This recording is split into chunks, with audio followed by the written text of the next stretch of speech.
fogo de noite para proteger do frio, uma nuvem de dia para proteger do sol. O povo já tinha comido, pão, comido carne, experimentado água saindo de rocha, estava tudo já assim, uma estrutura já feita. Aí surgem 3 camaradas, assim, agora está bom, agora está sossegado, agora dá para mim. E, meus queridos, o que nós podemos ver aqui nessa história, e que nós podemos aprender com esses camaradas, porque existe um ditado popular que diz assim: o sábio aprende com o erro dos outros. Ele olha o erro dos outros e aprende. E aprende com os seus próprios também. Mas ele observa: rapaz, aquele camarada ali fez isso. Quando alguém adultera, o que é que a gente pode aprender? É olhar para o que foi que aconteceu para aquele camarada adulterar. Quando alguém cai em um escândalo, como é que a gente pode tirar uma lição disso? E aqui nós olhamos para Datã, Corã e Abirã e podemos dizer assim: rapaz, a história é terrível, mas o que nós podemos aprender com esses 3 camaradas aqui? E a primeira coisa que nós podemos perceber aqui é que toda essa situação aqui aconteceu primeiro. O primeiro motivo aqui é: eles não conseguiam entender, não conseguiram perceber que Deus tem uma estrutura funcional, e quem organiza essa estrutura é o próprio Deus. Você já ouviu? Quantos aqui já não ouviram entre nós assembleanos aquela velha frase da mudança de pastor? Deus não dá igreja a pastor, mas dá pastores à igreja. Essa frase, resumindo, é isso: a igreja não é do pastor, é de Deus. Deus coloca os pastores nas igrejas, porque a igreja é dele, e ele escolhe, e ele decide que assim é. Datã, Corã e Abirã não conseguiam entender e aceitar a organização de como Deus colocou para que o seu povo funcionasse. Havia na cabeça deles o simples questionamento: por que ele e não eu? Por que Arão e não eu? Afinal de contas, eu também sou levita. Afinal de contas, eu também tenho capacidade. Afinal de contas, eu também tenho condições. Afinal de contas, eu também posso fazer. E não só posso fazer, eu faria melhor. Desafiar a estrutura que Deus coloca, não reconhecer a autoridade que Deus dá, é uma atitude de desrespeito àquilo que Ele escolheu. Paulo fala aos Efésios, capítulo 4, versículo 11: a uns Ele colocou como apóstolos, a outros Ele colocou como profeta, a outros Ele colocou como doutores, como mestres, a uns Ele deu dons diferentes, porque quem organiza, quem escolhe, quem coloca, quem direciona é Ele. Eu preciso entender que por trás daquilo que nós conseguimos ver, existe uma condução espiritual para isso. Não é de qualquer jeito, não é de qualquer forma, não é de toda maneira. Eles não conseguiam perceber isso aqui. Eles queriam se ver ali por uma condição de status, por uma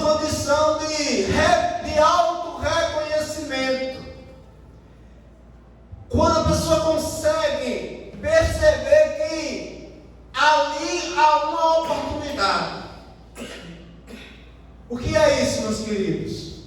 É quando eu olho para o ministério, quando eu olho para a obra de Deus, para o reino de Deus, não como algo que eu deva fazer para glorificar a Deus, mas quando eu olho para o reino de Deus como algo que possa me promover.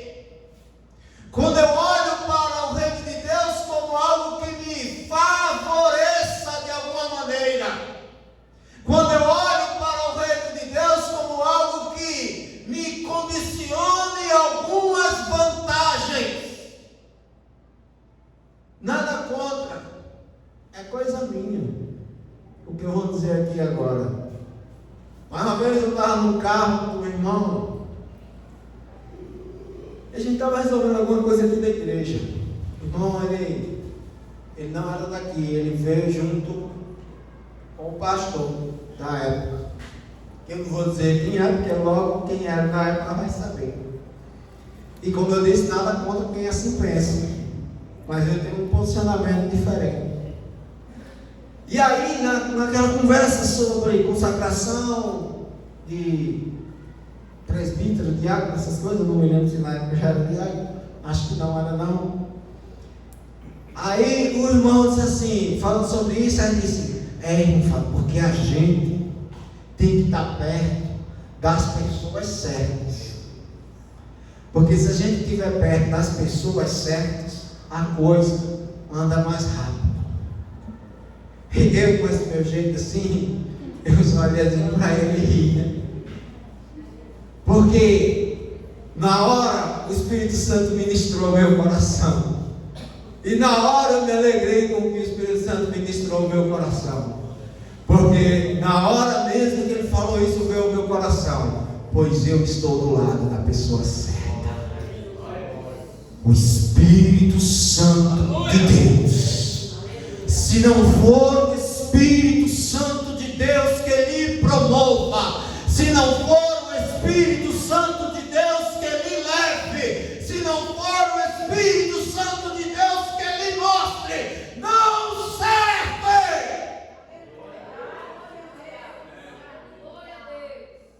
Não vale a pena estar no lugar onde não foi Ele que lhe colocou.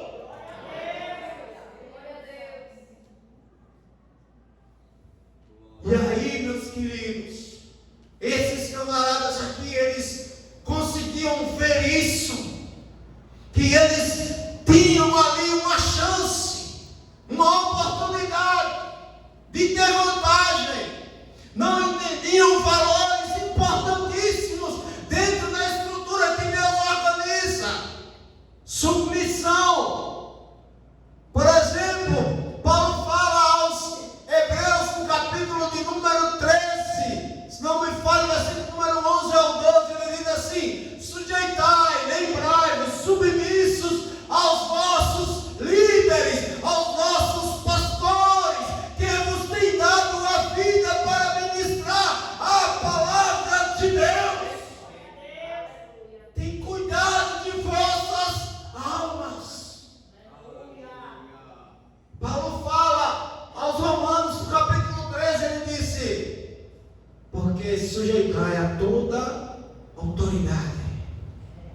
Porque ele diz assim, porque não há uma só autoridade que Deus não tenha estabelecido. Jesus olhou para Pilatos e disse assim: nenhum poder seria lhe dado se do céu não tivesse sido lhe dado. Daniel, em sua declamação ao Senhor, ele diz assim: porque Ele tira reis e coloca reis, o Senhor governa e domina sobre tudo. Portanto, meus queridos, quando se fala na estrutura que Deus coloca, está se falando de algo que Ele organizou. Jesus está lá, um monte de gente seguindo Jesus. Um monte de gente, tem um monte de gente. Ou vocês acham que eram só os 12 discípulos que estavam seguindo Jesus? Não. Mas quando chega no capítulo 10 de Mateus, Jesus chama só 12 para ser os seus apóstolos. E chama os nomes. Chama pelos nomes. Mas dentre os 12, tinha um problema entre eles. Um problema de entender a estrutura, como funcionava a estrutura. Aí Jesus diz assim: eu vou explicar para vocês como é a estrutura. A estrutura aqui é a seguinte: o maior serve o menor. Quem quiser ser o primeiro, que seja o último. Quem quiser ser servido, que sirva a todos. Eu lavei os pés de vocês, para que vocês aprendam que eu, sendo Senhor e Mestre, o fiz para que vocês o façam também. O Senhor mostra que há uma estrutura, para que eles entendessem, porque chega João perguntando, João e seu irmão perguntando a Jesus: Senhor, coloca um à tua direita, outro à tua esquerda, porque a gente se acha muito grande, a gente se acha muito importante. Se o Senhor nos der essa condição, todo mundo vai obedecer a gente. Aí Jesus olha assim para eles: vocês sabem o que estão pedindo. Chega outro e diz: os gadarenos, esse pessoal aí, Senhor, nos expulsou, não quer aceitar a Ti. Nos dá ordem que a gente ore como Elias, e caia fogo do céu e consuma tudo. E Jesus diz: não, Espírito, você também sabe o que está pedindo. Não é assim, não, a estrutura não funciona assim. Pedro está lá, Jesus lá para ser preso no Getsemane, vai lá, Pedro pensando que a estrutura funcionava na base da força, na base da faca, pega a faca, corta a orelha do servo. Tudo com a visão humana da coisa, tudo com a visão parcial da coisa. Aí Jesus olha para Pedro: Pedro, guarda isso.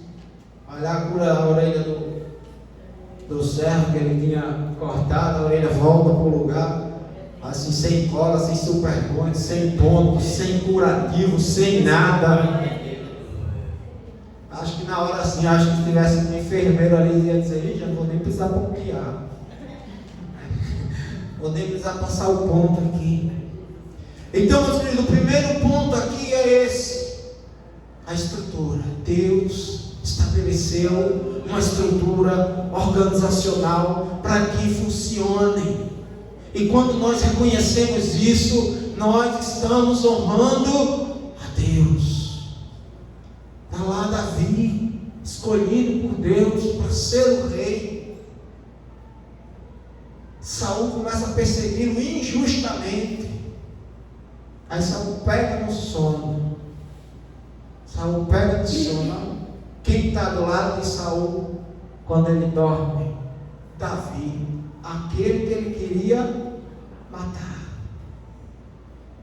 Aí o servo de Davi, Abner, diz: agora Deus entregou nas nossas mãos os nossos inimigos. É agora que Davi vai ser rei, porque agora eu vou dar cabo desse infeliz.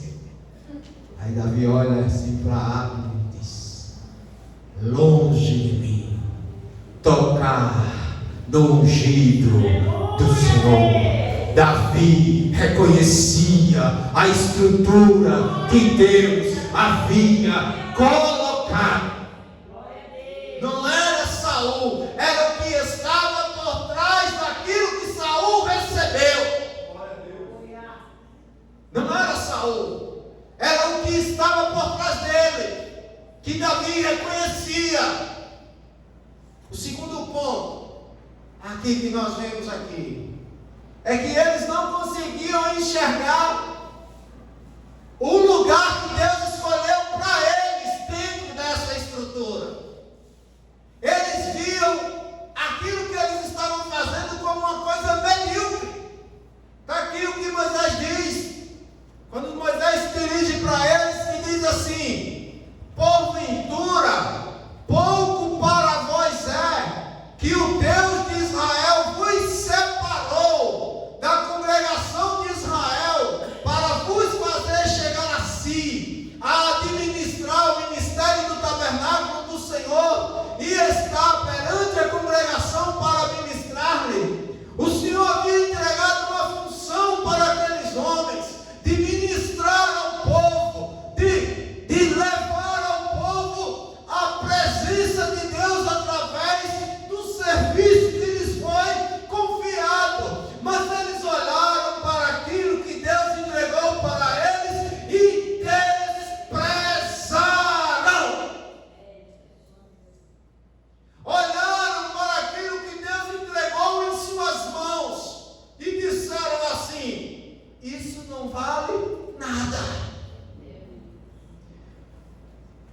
Teve uma reunião na escola bíblica dominical aqui, um dia desse, e nós lemos um texto onde o rei, não me engano, Joás, ele chama os levitas para ir ministrar a palavra de Deus no reino. E nesse interim, aqui junto com isso aqui, nós concluímos lá e concluímos aqui que levita não é só músico. A gente acabou popularizando essa maneira de falar como se levita tivesse só a ver com louvor, com música, instrumento.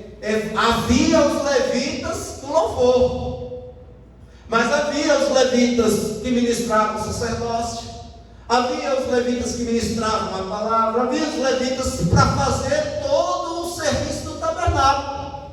Não era só a questão do louvor. E tudo que era feito, todo o serviço que era feito ali, era tão grande quanto, tão importante quanto. Sabe por quê, meu querido? Porque o que é grande é o que você está fazendo ou para quem você está fazendo. O que é grande é aquilo que você idealiza ou aquilo que você está idealizando para quem você está idealizando. É o que é grande, meu querido. Deixa eu lhe dizer. Eu conheço uma história que meu avô me contava de uma igreja que não tinha ninguém nessa igreja. E a irmãzinha zeladora da igreja era assim, vamos supor que fosse do tamanho da Nova República, que tinha 10 crentes.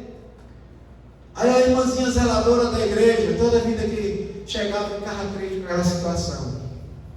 Aí ela disse, eu vou orar para essa igreja. Aí antes de começar a fazer o serviço de limpeza, que os irmãos hoje a igreja paga, né? Tem carteira assinada, antigamente eles eram uma coisa bem voluntária mesmo, a igreja tinha uma estrutura. E aí a irmãzinha se ajoelhava no banco assim, começava a chorar. E começava a dizer, Senhor, manda almas para essa igreja. Manda almas para essa igreja. Irmã, a irmã só sabia fazer esse serviço. A limpeza e orar para Deus mandar alma para a igreja. No lugar que ela orava assim no banco, já estava ficando as marcas. Como a gente chama, encardida de lago. Do banco onde ela orava. E aí, a igreja começou a chegar gente. O Espírito Santo começou a salvar. O Espírito Santo começou a trazer gente. Aí o pastor da igreja, naquela época, pensou logo no coração dele o seguinte: rapaz, Deus está honrando meu ministério. Olha só, arruma desse jeito que Deus está trazendo para a minha igreja. Está vindo muita gente, tinha bem pouquinho, agora tem um monte de crente, alguns outros novos convertidos. Deus está honrando meu ministério. Aí um dia o pastor foi orar aqui, no culto de terça-feira, culto de oração. Aí quando ele foi orar, quando ele fechou os olhos, o Espírito Santo mostrou a ele: não é por você, por sua causa. Olha quem está orando, quem está chorando. Para alguns, ela não fazia nada, mas para Deus, o que ela fazia o engrandecia. Então, meus queridos, aonde Deus nos colocou é o lugar para nós estarmos. Eu costumo dizer o seguinte: não existe serviço maior nem menor. Todos têm um objetivo comum: edificar a igreja e glorificar a Cristo.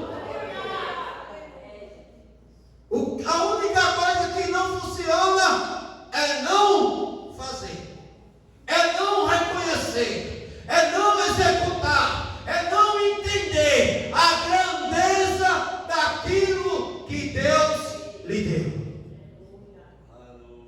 Eles não conseguiram entender isso. Deus colocou algo especial nas mãos deles. Deus entregou algo grandioso Mas eles só conseguiam ver assim: eu quero ter o lugar de Arão.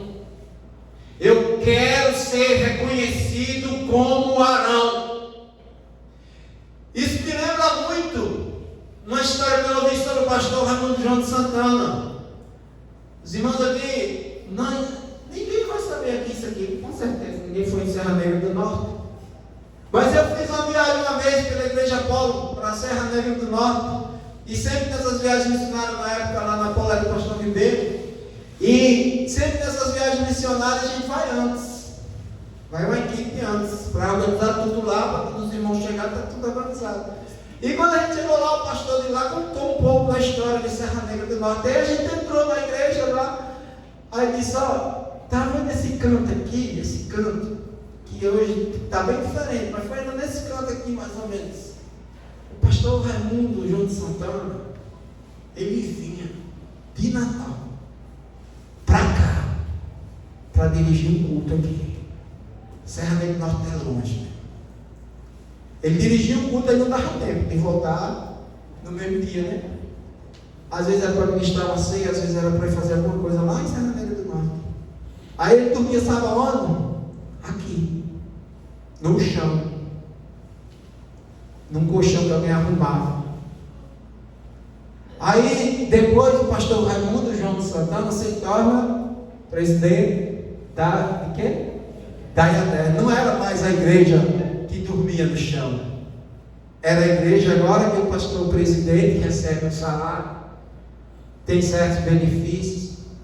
E aí agora todo mundo, ou muita gente, questiona, fala, levanta a voz. Mas quando o homem de Deus estava lá no colchão, orando, se sacrificando, ninguém via. Sabe por quê? Sabe o que é que tinha no coração daquele homem que dormia no chão? Que dormia no colchão? Sabe o que é que tinha no coração daquele homem? Eu sei o que eu estou fazendo. Eu sei quem me chamou. Eu sei que vale a pena morrer e sofrer por isso. E você acha mesmo que o pastor Santana dormia no chão, pensando um dia em ser presidente da IADER? Não, o pastor Santana dormia no chão, porque o seu coração olhava para as mansões, olhava para a eternidade. Ser pastor presidente da IADER foi só uma consequência num percurso até a eternidade, mas ele lá no colchão, duro no chão, o coração olhava para o céu. Por isso, meu querido, não importa se você está na portaria, não importa se você está limpando o banco, não importa o que você faz, para quem você faz, é grandioso. Para nós, teria muitas outras coisas para tirar aqui, mas para nós concluirmos, nós vamos dizer o seguinte, com outra história real.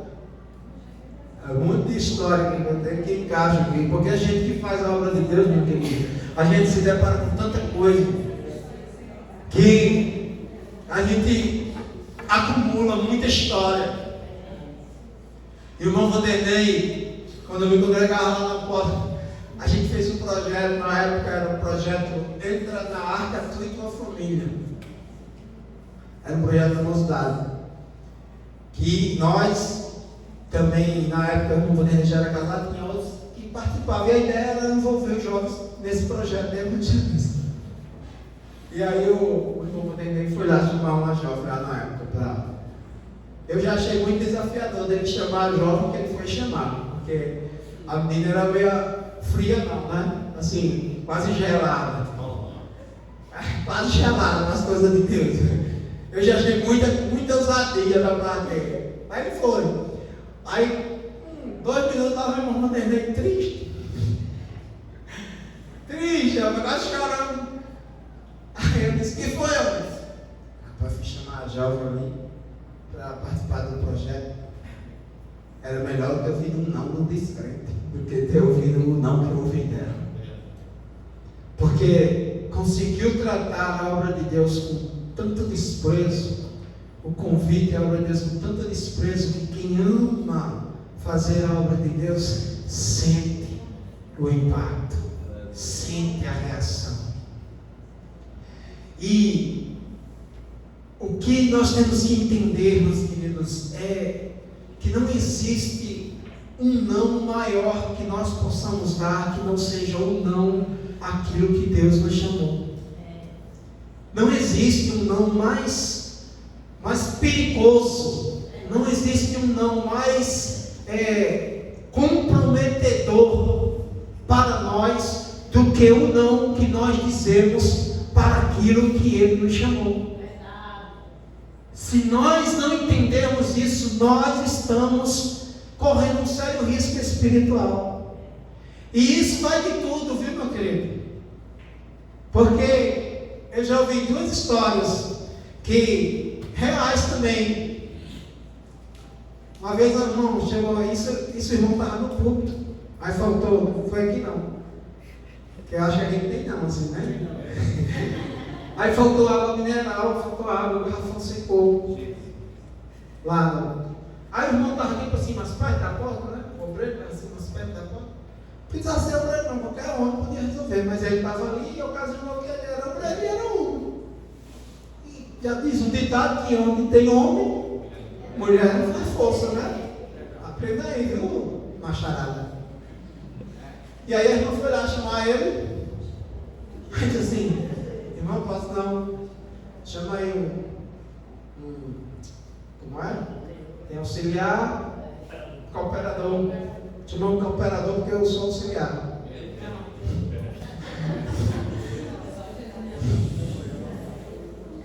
Meu irmão, isso é uma questão de gentileza, mas no caso aqui é uma questão espiritual. Isso é uma de soberba, de uma pessoa cheia de si. Imagina se uma pessoa dessa chega à presidência da IADER. Por que você acha que Deus conduziu um rapazinho que dormia no colchão à presidência da IADER?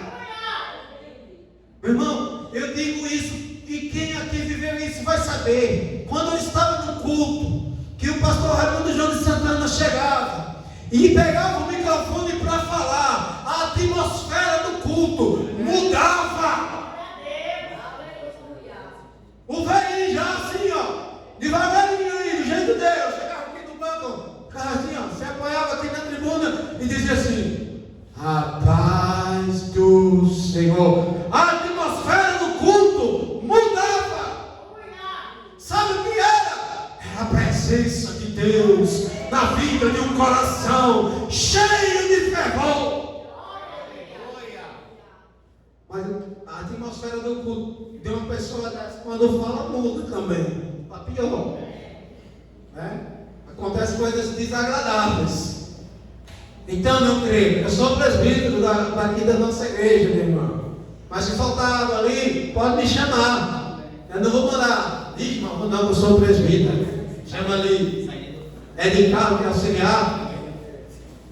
Meu irmão, isso aqui não é para nós nos promovermos ou nos acharmos grandes. A Assembleia de Deus, ela tem essa estrutura organizacional de cooperador, auxiliar, diácono, presbítero, evangelista, pastor. Mas isso não quer dizer na questão de ser maior